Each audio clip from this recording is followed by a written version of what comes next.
Hi friends, welcome to tamilsway.com. நம்ம இன்னைக்கு பார்க்க போற ரெசிபி சாம்பார் சாதம். பிஸ்மில்லாபாத் எப்படி பண்றது நம்ம பார்க்க போறோம். இதுக்கு தேவையான பொருட்கள் என்னன்னு இப்ப பார்க்கலாம். 1 கப் ஜீரக சம்பா ரைஸ் எடுத்துக்கிறேன். இது நல்லா கழுகி வச்சிருக்கிறேன். இது வந்து 3/4 கப் துவரம் பருப்பு எடுத்து அவிச்சு வச்சிருக்கிறேன். இது கொத்தமல்லி இலை, 1/2 டீஸ்பூன் மல்லி, 1 டீஸ்பூன் உளுந்து, 3/4 டீஸ்பூன் கடலைப்பருப்பு, ஒரு 1/4 டீஸ்பூன் வெந்தயம், 2 காஞ்ச மிளகாய், பீன்ஸ், கேரட், கத்திரிக்காய், உருளைக்கிழங்கு எடுத்திருக்கேன். இது கூட நீங்கள் வேற என்ன காய் வேணாலும் எடுத்துக்கலாம். முருங்கைக்காய் எடுத்துக்கலாம். முருங்கைக்காய் இல்லை, அதனால இதனால எடுத்துக்கிறேன். உங்களுக்கு என்ன காய்கறிகள் விருப்பமாக இருக்கோ அதை எடுத்துக்கலாம். அதுக்கு பிறகு ஒரு பெரிய வெங்காயம் கட் பண்ணியிருக்கிறேன். ஒரு 10-15 சின்ன வெங்காயம் வச்சிருக்கிறேன். உங்களுக்கு எந்த வெங்காயம், வெறும் பெரிய வெங்காயம் மட்டும் போடணும்னு விருப்பப்பட்டீங்கன்னா பெரிய வெங்காயம் மட்டும் போட்டுக்கலாம். இல்லை சின்ன வெங்காயம் போடணும்னா கூட கொஞ்சம் சின்ன வெங்காயம் எடுத்துக்கலாம். நான் ரெண்டையும் மிக்ஸ் பண்ணி போடுறேன். இது வந்து தக்காளி, ஒரு 2 தக்காளி கட் பண்ணி வச்சிருக்கிறேன். பூண்டு ஒரு 10 பல் எடுத்துக்கோங்க. இது வந்து புளி பார்த்தீங்கன்னா ஒரு சின்ன எலுமிச்சப்பழ அளவுக்கு ஊற போட்டுருக்கு. தாளிக்கிறதுக்கு ஜீரகம், கடுகு, கருவேப்பிலை எடுத்துருக்கிறேன். ஸோ அது இல்லாமல் மசாலா ஐட்டம் பார்த்தீங்கன்னா 1 டீஸ்பூன் சக்தி சாம்பார் பொடி, 1 டீஸ்பூன் வீட்டில் நம்ம ரெடி பண்ணி வச்சிருப்போம் இல்லையா குழம்பு மசாலா, அது நீங்கள் எது வேணாலும் எடுத்துக்கலாம். இதுவே 2 ஸ்பூன் எடுத்துக்கலாம், இல்லை இதுவும் 2 டீஸ்பூன் எடுத்துக்கலாம். நான் 2 மிக்ஸ் பண்ணி போட்டிருக்கிறேன். அப்புறம் 1/4 டீஸ்பூன் மஞ்சள், ஒரு 3 டீஸ்பூன் தேங்காய். இவ்வளோதான் தேவையான பொருட்கள். இனி நம்ம இது எப்படி பண்ணுறதுன்னு பார்க்கலாம். கடாய் அடுப்பில் எடுத்துக்கோங்க. அதில் வந்து ஒரு டீஸ்பூன் அளவுக்கு எண்ணெய் ஊற்றுக்கோங்க. எண்ணெய் சூடாகட்டும். எண்ணெய் சூடானோடனே முதல்ல உளுந்தும் கடலை பருப்பையும் வறுத்து எடுத்துக்கோங்க. ஏன்னா முதலே மல்லி போட்டிங்கன்னா ரொம்ப கரைஞ்சிரும். அதனால இது ரெண்டையும் போட்டு கொஞ்சம் கலர் மாறது வரைக்கும் நல்லா ஃப்ரை பண்ணிக்கோங்க. இப்போ கலர் மாற ஆரம்பிச்சிருச்சு. இப்போது நம்ம மல்லியையும் வெந்தயத்தையும் இதில் ஆட் பண்ணலாம்.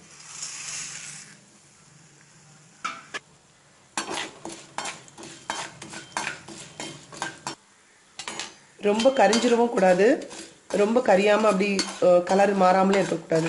ஒரு கரெக்டான ப்ரௌன் கலரில் வந்தால் தான் நம்மளால சாம்பார் சாதம் நல்லா கலர்ஃபுல்லாக இருக்கும். இப்போ இது கூட நீங்கள் நம்ம எடுத்து வச்சுக்க 2 காஞ்ச மிளகாயும் சேர்த்துக்கோங்க.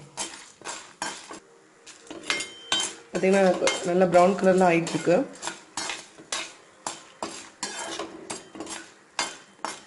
நல்லா ப்ரௌன் கலர் ஆயிடுச்சு. இப்போது நம்ம தேங்காய் இருக்கு இல்லையா, 3 டீஸ்பூன் தேங்காய், அதையும் இது கூட சேர்த்து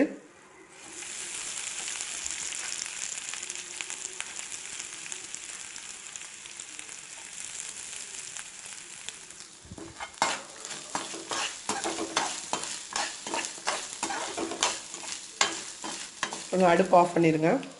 இந்த சூட்லேயே தேங்காய் வந்து லைட்டாக வதங்கினா போதும். இது நல்லா ஆற வைங்க. ஆற வச்சு மிக்சியில் வந்து நல்லா பொடியாக அரைச்சி எடுத்துக்கணும். தண்ணி ஊற்றாமல் நம்ம அரைச்சி மை போல் நல்லா அரைச்சி எடுத்துக்கணும். நம்ம வறுத்து அரைச்சி வச்சுருந்தோம்ல, அதை நான் இப்போ நல்லா மிக்சியில் போட்டு மை போல் அரைச்சி வச்சுருக்கிறேன். அடுப்பில் குக்கரை வச்சுக்கோங்க. குக்கர் நல்லா சூடான உடனே அதில் ஒரு 2 டீஸ்பூன் அளவுக்கு எண்ணெய் ஊற்றுங்க. எண்ணெய் சூடாக ஆரம்பிச்சிருச்சு. இப்போ தாளிக்கிறதுக்கு எடுத்து வச்சுருக்கிற கடுகையும் ஜீரகத்தையும் நல்லா போடுங்க. இது கூட கருவேப்பிலையும் போட்டுருங்க. இதில் நம்ம வெட்டி வச்சுருக்கோம் வெங்காயம், பெரிய வெங்காயமும் சின்ன வெங்காயமும் இதில் நம்ம சேர்க்கலாம். இதில் நம்ம சின்ன வெங்காயத்தை முழுசாக போடுங்க. ஏன்னா நம்ம குக்கரில் விசில் வச்சு வேக தான் வைக்க போகிறோம். ஸோ அப்போ தான் நல்லாயிருக்கும். ரொம்ப சின்னதாக வெட்டினீங்கன்னா குழஞ்சி போயிடும். இப்போ 1 நிமிஷம் ஆயாச்சு. கொஞ்சம் நல்லா லேசாக வதங்க ஆரம்பிச்சிருச்சு. இப்போ நம்ம இது கூட தக்காளி சேர்த்துக்கலாம். தக்காளி ஒரு நிமிஷம் ஆகட்டும். இப்போவுமே இது கூட வந்து பூண்டு நம்ம எடுத்து வச்சுருக்கோம் இல்லையா, பூண்டையும் இது கூட நம்ம சேர்க்கலாம்.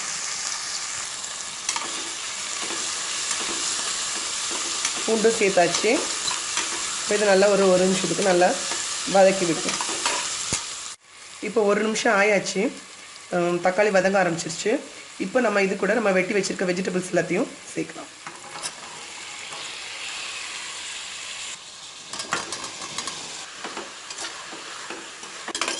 நல்லா மிக்ஸ் பண்ணி விடுங்க. ஒரு காய் வந்து ஒரு பாதி அளவு வேகட்டும். வேணும்னா கொஞ்சம் தண்ணி ஊற்றி கூட நம்ம வேக வைக்கலாம்.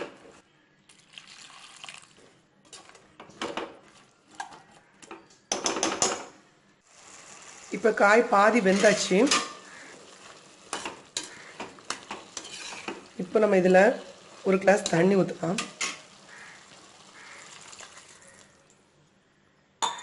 நீங்கள் ஒரு பாதி வேகாமல் உடனே நீங்கள் புளி ஊற்றினீங்கன்னு வச்சுக்கோங்களேன், காய் ஒரு மாதிரி ஒரு ஸ்டிஃப் ஆயிரும், ஒழுங்காக வேகாது.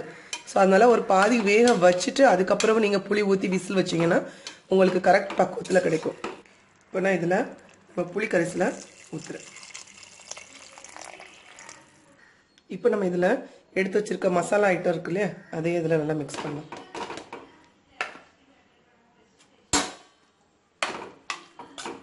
அப்புறம் இது கூட நம்ம எடுத்து வச்சிருக்கோம் இல்லையா, பருப்பு அவிச்சு வச்சிருக்கோம் இல்லையா, அதையும் நம்ம இதில் மிக்ஸ் பண்ணலாம்.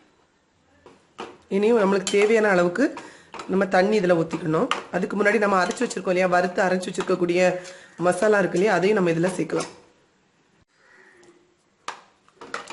நல்லா மிக்ஸ் பண்ணி விடுங்க. இனி தேவையான அளவுக்கு நம்ம நல்லா கொஞ்சம் நிறையாவே தண்ணி விடணும். ஏன்னா நம்மளுக்கு நல்லா குழு குழுன்னு வரணும், கொல கொலன்னு வரணும் ரைஸு. ஸோ அதனால் கூட கொஞ்சம் நம்ம ஒரு கூட 2 கப் தண்ணி ஊற்றிக்கலாம். இப்போ இதில் வந்து நம்ம உப்பு சேர்த்துக்கலாம்.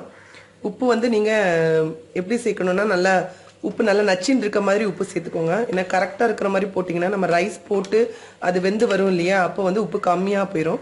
ஸோ அதனால் நல்லா இப்போ நம்ம இந்த தண்ணியை வந்து குடிச்சு பார்க்கும்போது நம்மளுக்கு உப்பு நல்லா நச்சின்னு இருக்கிற மாதிரி இருந்துச்சுன்னா ரைஸ் போட்டு வெந்து வரும்போது கரெக்டாக இருக்கும். இப்போ உப்பு காரம்லாம் பார்த்தாச்சு.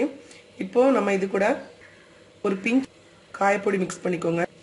பிறகு கொத்தமல்லி இலை, அப்புறம் நம்ம கழுவி வச்சுருக்கோம் இல்லையா ரைஸ், இதையும் இது கூட போட்டுருங்க. போட்டு எல்லாத்தையும் நல்லா மிக்ஸ் பண்ணுங்க. ஃப்ளேம் வந்து ஃபுல் ஃப்ளேம் இருக்கட்டும். இனி நம்ம இதை மூடி வச்சு, நான் இப்போ ஹை ஃப்ளேமில் ஒரு விசிலும் மீடியம் ஃப்ளேமில் ஒரு விசிலும் வச்சு நான் இறக்க போகிறேன். இப்போ நம்ம விசில்லாம் நல்லா போயிடுச்சு. இப்போ நம்ம இதை ஓப்பன் பண்ணி பார்க்கலாம். நல்லா இப்போ கிண்டி விடுங்க. பாருங்கள், நல்லா குழஞ்சி நல்லா அழகாக வந்திருக்கு. பாருங்கள், நல்லா இப்போ மிக்ஸ் பண்ணி விட்டாச்சு. நல்லா வாசனையே நல்லா இருக்கு. இப்போ இதுக்கு மேலே நம்ம வந்து லைட்டாக கொத்தமல்லி நல்லா கழுகி, இப்போ நம்மளுக்கு சுவையான சாம்பார் சாதம் ரெடி. இதை நீங்கள் உங்கள் வீட்டில் ட்ரை பண்ணி பாருங்கள். உங்களோட கமெண்ட்ஸை என் கூட ஷேர் பண்ணுங்கள். உங்களுக்கு இந்த வீடியோ பிடிச்சிருந்தா லைக் பண்ணுங்கள், ஃப்ரெண்ட்ஸ் கூட ஷேர் பண்ணுங்கள். என்னோட எல்லா அப்டேட்ஸையும் பார்க்குறதுக்கு சப்ஸ்கிரைப் பண்ணுங்கள். தேங்க்யூ ஃபார் வாட்சிங் tamilsuvai.com.